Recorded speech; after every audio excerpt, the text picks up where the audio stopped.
Welcome everyone, I would like to show how to insert your SIM card into any model of the Samsung Galaxy Tab S8.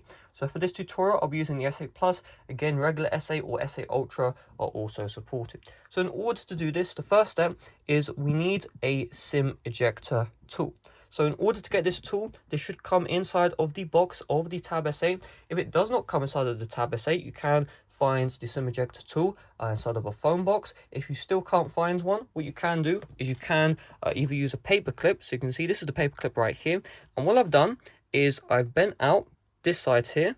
I've just bent it out so that we have this small side here. We can use that in a little bit. You can also use a pin, the stuff you put to stick paper onto the wall. You can use a pin for this guide as well. So with whatever tool you're planning on using, I'll be using my SIM ejector tool. You just want to find the top of your Tab S8.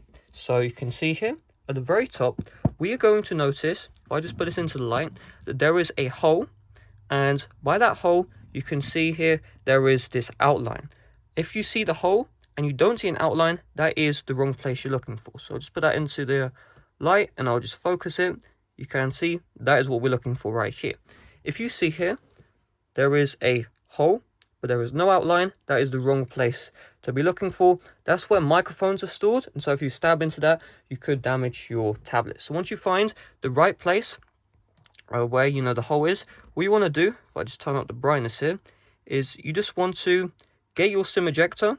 You just want to put the small end inside the hole and you'll see it will fit. And you just want to press down and then stop pressing down once the SIM ejector tray ejects. So press down. And once you see the SIM ejector tray ejecting, that means you're good to go. You now can stop pressing down. So let me just fix the camera lighting here.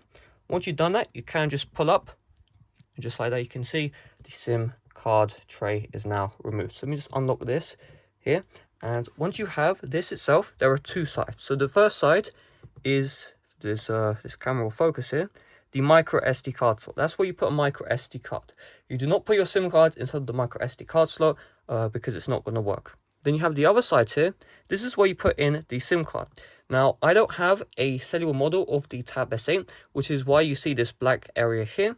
However, if you have a cellular model of your Tab S8, that is where you put inside the SIM card. All you do is you get your SIM card, make sure it fits in flushly, so it's not like sticking out, stuff like that. So, it should look like this black outline. And then once you've done that, you're good to go. So what you want to do, I recommend you grip your SIM ejector tray like this, so the SIM card doesn't fall out. You want to make sure that the hole itself is to the right, not to the left. And then once you've done that, you just want to get your Tab S8. You just want to put the SIM ejector tray back into here, push down, and just like that, you've successfully inserted a SIM card into your Samsung Galaxy Tab S8 series. So there is no dual SIM. That's just something to keep in mind with this tablet. There may be eSIM, but I'll update you guys in the comment section if there is eSIM available. So that's just one consideration to keep in mind if it comes to the Samsung Z Fold 3 and the Z Flip 3. They have dual SIM, however this does not. So that's all there is to it. You should be brought into settings once you do insert the SIM card, and it will show your number, all that good stuff. And of course, you should be able to activate mobile data as well. So that being said, thanks for watching. See you guys later. Bye bye.